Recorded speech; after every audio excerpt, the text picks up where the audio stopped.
جلسہ ہو رہا تھا، ایک پرچی آئی عورتوں کی طرف سے، مرد ایک سے زیادہ شادی کر سکتا ہے، عورت ایک سے زیادہ شادی کیوں نہیں کر سکتی ہے؟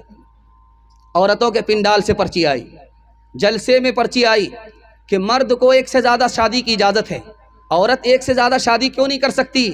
تو اس کا جواب اسی کے حساب سے دیا گیا کہ اگر ایک سے زیادہ شادی کرے گی عورت تو 2 شادی کرے گی تو 2 ساس ملے گی، 3 شادی کرے گی تو 3 ساس ملے گی، 4 شادی کرے گی تو 4 ساس ملے گی۔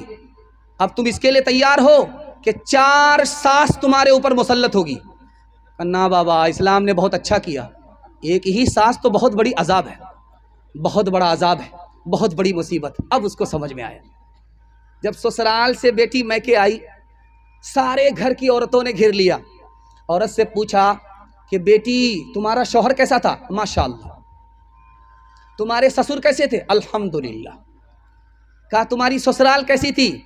تو بہت بہت اچھا، سبحان اللہ۔ اب پوچھا کہ تمہاری ساس کیسی تھی؟ کہا انا للہ، جلے تو جلال تو، اس بلا کو ٹال تو۔ ماں سمجھ گئی کہ شوہر پسند ہے، سسرال پسند ہے اور سسر پسند ہے، لیکن ساس پسند نہیں ہے۔ تو ماں ہوتی ہے، بیٹی کو ادب دیا۔ کہا بیٹی ایک بات بتاؤ، تم کو سب پسند ہے، ساس پسند نہیں ہے، ایک بات بتاؤ، تم کو میکے سے جو سسرال لے گئی تھی کون لے گئی تھی؟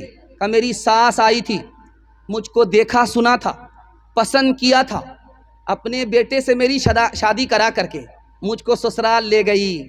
تو ماں نے کہا بیٹی اب انصاف سے بتاؤ، اگر ساس نے یہ احسان نہیں کیا ہوتا تو تم کو اتنا اچھا شوہر ملتا، اتنی اچھی سسرال ملتی، اتنا اچھا سسر ملتا؟ نہیں ملتا۔ اب بیٹی کو سمجھ میں آیا کہ ساس بلا نہیں ہوتی ہے، ماں سے زیادہ ہوتی ہے یا ماں کے برابر ہوتی۔ 2-3 مثال دے رہا ہوں، جلدی سے ختم کر رہا ہوں، دھیان سے سنیے گا۔ ابھی پہلے یہ ہوتا تھا کہ مسلمان لڑکا غیر مسلم لڑکی کو لے کر کے بھاگ جاتا تھا، یہ بھی غلط ہے۔ اس کے بعد یہ ہونے لگا کہ غیر مسلم لڑکا مسلمان لڑکی کو لے کر کے بھاگنے لگا، یہ بھی غلط ہے۔ اب کیا ہو رہا ہے آپ کو سناؤں گا، آپ کا کلیجہ منہ کو آ جائے گا۔ اب کچھ اور ہو رہا ہے، مسلمان لڑکا غیر مسلم لڑکی کو لے کر کے نہیں بھاگ رہا، غیر مسلم لڑکا مسلمان لڑکی کو لے کر کے بھاگ نہیں رہا ہے، بلکہ اب کچھ اور ہو رہا ہے، مسلمان لڑکی غیر مسلم لڑکے کو لے کر کے بھاگ رہی ہے۔ ہزاروں میں نہیں، سینکڑوں میں نہیں، لاکھوں میں غیر مسلم لڑکے کو لے کر کے بھاگ رہی۔ جانتے ہیں کیوں؟ 3 وجہ سے۔ پہلی وجہ کیوں لے کر کے بھاگ رہی ہے؟ شادی کو مسلمانوں نے مہنگا کر دیا، تجارت بنا دیا۔ جاہل ہے، انگوٹھا ٹیک ہے، پنجاب کاٹتا ہے، سائیکل چلاتا ہے، موٹر سائیکل چلانا بھی نہیں آتا، اس کا باپ ڈیمانڈ کرتا ہے بلیٹ دے دیجئے، کیا فرق پڑے گا؟ ڈبل پلنگ دے دیجئے، کیا فرق پڑے گا؟ بچے والی بھینس دے دیجئے، کیا فرق پڑے گا؟